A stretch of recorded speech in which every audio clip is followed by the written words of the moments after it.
دوستو، آج ہم ایک نہایت ہی بابرکت اور مقدس مہینے کا ذکر کریں گے جس کا نام ہے رمضان المبارک۔ رمضان کا مفہوم کیا ہے، سب سے پہلے اس کو جانتے ہیں۔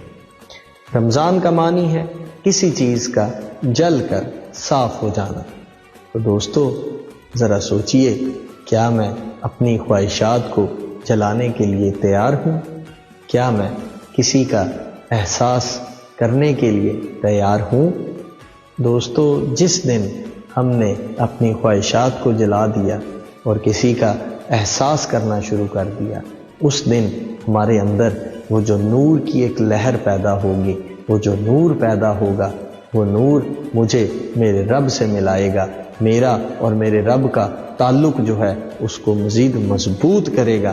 تو دوستو آئیے مل کر اس ماہ مقدس کی تیاری کرتے ہیں تاکہ ہم جس دن اپنے رب کے حضور پیش ہوں، ہمیں شرمندگی کا سامنا نہ کرنا پڑے۔